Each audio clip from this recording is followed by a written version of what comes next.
Welcome to Peaceful Slumbers. Tonight we're going to be reading Why the Morning Glory Sleeps. So find yourself a cozy space, settle down, close your eyes, and listen. One day the flowers got into a very angry discussion over the sun, of whom they were very fond. "Surely you all must know that he loves me the best," said the rose. "He shines upon me and makes me sweeter than any of you, and he gives me the colours that are most admired by man." "I do not see how you can say that," said the dahlia. "You may give forth more fragrance than I can, but you cannot think for a second that you are more beautiful. Why, my colours are richer than yours and last much longer. The sun certainly loves me the best." The modest lily looked at the dahlia and said in a low, sweet voice, "I do not wish to be bold, but I feel that the sun loves me and that I should let you know that he gives to me more fragrance than any of you." Oh, here, Lily," said the others in chorus. "She thinks the king of day loves her best." The lily hung her head and said no more, for the other flowers quite frightened her with their taunts. "How can any of you think that you are the best beloved of the sun," said the golden glow, "when you behold my glowing colour which the sun bestows upon me?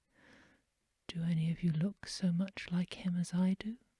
No, indeed, he loves me the best." The hollyhock looked down on the others with pitying glances.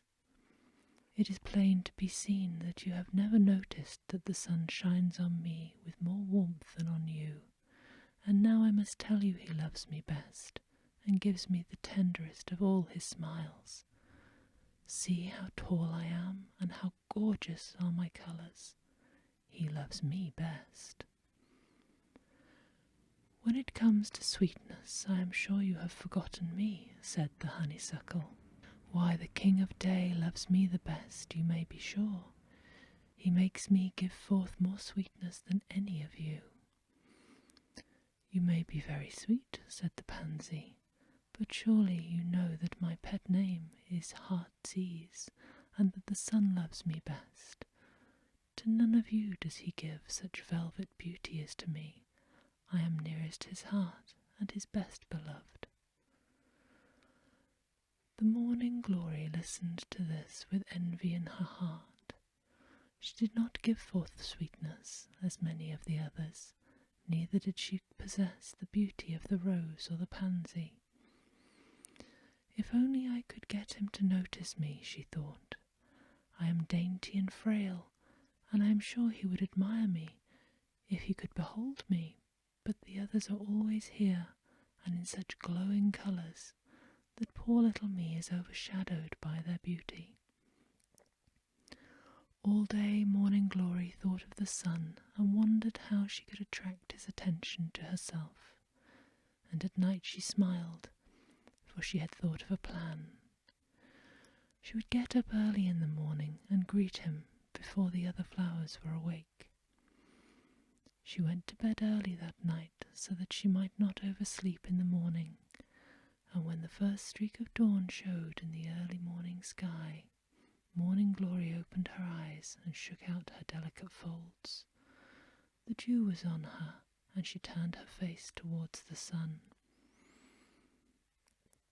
As soon as she peeped into the garden, the sun beheld her. "How dainty and lovely you are," he said. "I have never noticed before the beauty of your colours, Morning Glory." And he let his warm glances fall and linger upon her. The sunflower all this time was watching with jealous eyes, for she was the one who had always welcomed the sun, and this morning he seemed to have entirely forgotten her. Still Sunflower kept her gaze upon them and wondered what she could do to win back her king from the delicate little Morning Glory.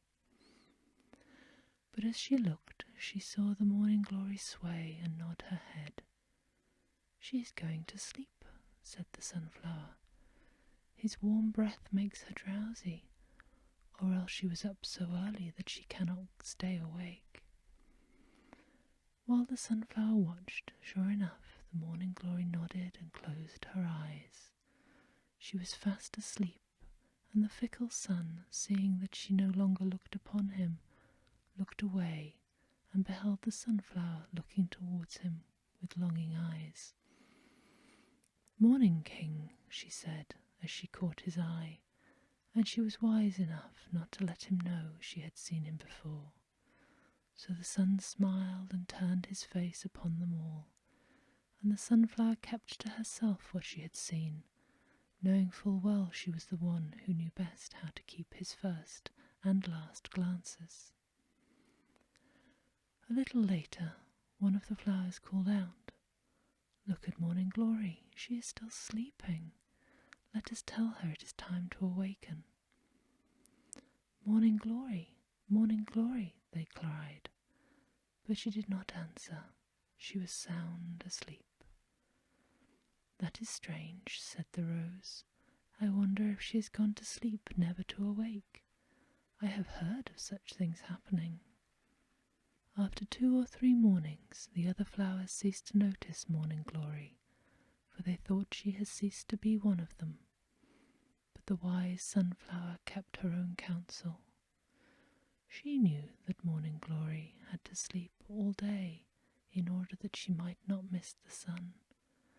But as I told you, she was wise enough not to complain, and she kept his love for her by doing so. Peaceful slumbers. Sleep sweet,